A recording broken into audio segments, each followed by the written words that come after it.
একদম কম সময়ে আর সকালে যখন আমাদের লেট হয়ে যায় কম সময়ে বাচ্চারা কিন্তু স্কুল টিফিনে এটা দিতে পারেন। এটা কিন্তু অসম্ভব মজার। দেখুন একটু ভালো করে দেখতে মানে দেখলে বুঝতে পারবেন কতটা স্পঞ্জি নরম তুলতুলে। এতটা মজার এই রেসিপিটা বাচ্চারা খুবই পছন্দ করবে। আসুন দেখে নেওয়া যাক। আর 1 কাপ চাল দিয়ে বানিয়ে নিয়েছি। প্রথমে 1 কাপ চাল নিয়ে নিলাম, পুরো 1 কাপ দিইনি, পৌনে 1 কাপ। তো 1 কাপ চাল 1 কাপ জল দিয়ে আমি ভিজিয়ে রেখে দিচ্ছি। এটা 2 ঘন্টার মতো, বা রাতে ভিজে সকালে বানিয়ে নিতে পারেন সকালে বাচ্চার স্কুল টিফিনে দেওয়ার জন্য। আমি রাতে ভিজিয়ে রেখেছিলাম, সকালে দেখুন একদম পুরো নরম হয়ে গেছে, সাদা ধবধবে হয়ে গেছে। ভালোভাবে ধুয়ে নিয়েছি, জল পাল্টে ধুয়ে পরিষ্কার করে একটা মিক্সিং জারের মধ্যে দিয়ে নিচ্ছি। আর এখানে চালটা খুব বেশি ভিজিয়ে না রাখলেও হবে, কিন্তু ভালোভাবে পেস্টটা বানিয়ে নিতে হবে। তার জন্য একটু নরম নরম হয়ে গেলে সময়টা কম লাগে।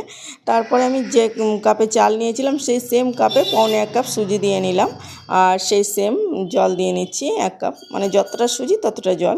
তারপর স্বাদ অনুযায়ী লবণ দিয়ে নিলাম। আর মিষ্টি খাবারে লবণ যদি স্কিপ করতে চান তো স্কিপ করতে পারেন। এখানে 3 টেবিল চামচ চিনি দিয়ে নিচ্ছি। মিষ্টিটা বাড়িয়ে নিতে পারেন, তবে পারফেক্ট মিষ্টি ছিল। আর এখানে টক দই দিয়ে নিচ্ছি, সেই সেম যতটা সুজি দিয়েছিলাম পৌনে 1 কাপ ততটাই টক দই দিয়ে নিলাম। আর দিয়ে তারপরে এটা ভালোভাবে একটু পেস্ট করে নেব। এটা একবার পেস্ট করে যদি না ভালোভাবে পেস্ট হয়ে যায় আবারও একটু ভালোভাবে ঘুরিয়ে পেস্ট করে নিতে হবে। তো একদম দেখুন একটা স্মুথলি ব্যাটার তৈরি করে নিয়েছি। চালের দানাটা যেন না থাকে এমনভাবে পেস্টটা তৈরি করে নিতে হবে। তারপরে পেস্ট আমি ব্যাটারটা ঢেলে নিচ্ছি, একটা মিক্সিং বোলের মধ্যে ঢেলে নিলাম। একদম সহজ, দেখেই বুঝতে পারছেন, আর ভীষণ মজার। এটা নরম তুলতুলে, বাচ্চারা খুবই খুশি হবে। আর এটা তারপরে মিক্সিং জারটাও ধুয়ে অল্প একটু জল দিয়ে নিচ্ছি, দিয়ে তারপরে এটা গুলিয়ে নিচ্ছি। এখানে খুব বেশি জল ব্যবহার করিনি, দেখেই বুঝতে পেরেছেন। এখানে আমি এখন বাকি উপকরণগুলো অল্প অল্প করে দিয়ে নেব। এখানে আমি বেকিং পাউডার 1/2 টিস্পুন দিয়ে নিচ্ছি।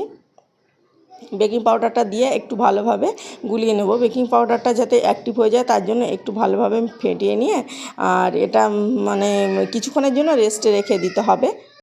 একটু রেস্টে রাখতে হবে, মানে খুব বেশি রেস্টে রাখতে হবে না, জাস্ট 10 সেকেন্ডের মতো রাখলেই হয়ে যাবে। আসলে বেকিং পাউডারটা অ্যাক্টিভ হওয়ার মতো রাখতে হবে। তার জন্য আমি একটু ঢাকা দিয়ে জাস্ট রেখে দিলাম। রেখে দিয়ে অন্য প্রসেসটা তৈরি করে নেব। দেখুন এখানে একটা গামলা নিয়েছি বা ছোট টাইপের বাটি নিয়েছি। তারপর এখানে একটু তেল ব্রাশ করে নিচ্ছি। এইটুকু যা সময় লাগলো এটা বানাতে ততক্ষণ আমি রেস্টে রেখেছি। এটা এমন কোনো ব্যাপার নেই যে অনেক বেশি টাইম লাগবে, আর কম সময় যেহেতু বলেছি বানাবো। তারপরে এখানে নিয়ে এলাম, এটা আবার একটু গুলিয়ে নিচ্ছি ভালোভাবে। এখানে চাইলে কিন্তু বেকিং পাউডারটা হাতের কাছে না থাকলে বেকিং সোডাও অল্প করে দিয়ে নিতে পারেন, তখন দিতে হবে যতটা দিয়েছি তার থেকে কমিয়ে নিতে হবে। আর এখানে ফ্লেভার দিয়ে নিচ্ছি 1/2 টেবিল চামচ, এটা অরেঞ্জ ফ্লেভার দিলাম। আপনার চাইলে যে কোনো ফ্লেভার বা এসেন্স দিয়ে নিতে পারেন, বা এলাচের গুঁড়ো। তো আমি এখানে অরেঞ্জ ফ্লেভার দিয়ে নিলাম। তারপরে এটা বাচ্চারা কিন্তু খুবই পছন্দ করবে, তার জন্য তারপরে এটা আমি ঢেলে নিচ্ছি। এটা বাটিতে এভাবে আমি দিয়ে নিলাম, ভালোভাবে মুছে দিয়ে নিচ্ছি। আর অবশ্যই বাটিতে কিন্তু ভালোভাবে তেল ব্রাশ করে নিতে হবে, না হলে পরে যখন তুলবো মোল্ড আউট করার সময় উঠবে না। ওই জন্য একটু ভালোভাবে তেল ব্রাশ করে নিয়ে এটা দিয়ে নিলাম। আর কোনো ব্যাপার নেই, পুরো রেডি হয়ে গেছে। এদিকে একটা কড়াই বসিয়ে দিয়েছি, আর এখানে 1/2 কাপের মতো জল দিয়ে নিচ্ছি। 1/2 কাপের মতো জল দিয়ে এখানে একটা স্ট্যান্ড বসিয়ে দেবো। একটা স্ট্যান্ড বসিয়ে আমি যে গামলাটা ছোটো বাটিতে দিয়েছিলাম সেটা এখন এখানে দিয়ে ভালোভাবে একটা ঢাকা দিয়ে নিতে হবে। এমন একটা ঢাকা দিতে হবে যেন এখানে না হাওয়া বার হয়ে যায়। তারপর এটা একটা প্লেট দিয়ে নিচ্ছি, বাসন দিয়ে ঢাকা দিয়ে এটা আমি এখানে 20 মিনিটের মতো রেখে দেবো। 20 মিনিটও লাগেনি আমার, 15 মিনিট লেগেছিল। আপনারা চাইলে গ্যাসের আঁচটা কেমন থাকবে তার উপরে সময়টা নির্ভর করছে, তা আমি একটু বেশি করে বললাম 20 মিনিট। কিন্তু 10 মিনিট পরে ঢাকা খুলে দেখবেন যদি এমন ফেটে গেছে, দেখুন আর ফেটে গেছে, আপনি একটা টুথপিক দিয়ে চেক করে নিলে বুঝতে পারবেন যে একদম পারফেক্ট হয়ে গেছে, তখন নামিয়ে নিতে পারেন। 10 থেকে 15 মিনিটের মধ্যে কিন্তু এটা রেডি হয়ে যাবে।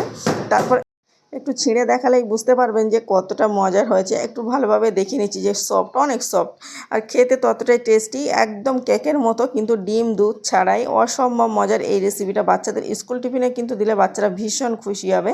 এটা কিন্তু বড়রাও খেতে কম পছন্দ করবে না। তারপরে এটা কানা দিয়ে একটু এভাবে ছাড়িয়ে নিচ্ছি, জাস্ট একটু উপর থেকে ছাড়িয়ে নিলেই হয়ে যাবে। এটা তুলতে কোনো রকম নেই। আর একটু তোলাটা ভালোভাবে দেখলে বুঝতে পারবেন যে যখন ঠেলছি যে কতটা নরম হয়েছে।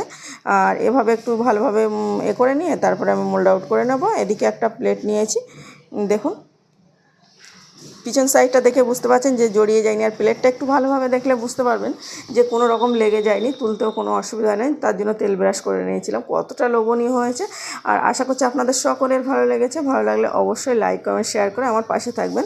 আর যদি আজকের রেসিপিতে কোনো নতুন বন্ধু থেকে থাকেন, অবশ্যই চ্যানেলটাকে সাবস্ক্রাইব করে পাশের অল অপশানটা ক্লিক করে দিবেন। তাহলে সবার আগে সহজ সহজ আর মজার রেসিপি আপনার কাছে নোটিফিকেশান পৌঁছে যাবে, আপনি যখন ইচ্ছা দেখে নিতে পারেন। আমি একটু কেটে দেখাই, ভিতরটা দেখলে বুঝতে পারবেন যে কতটা মজার হয়েছে।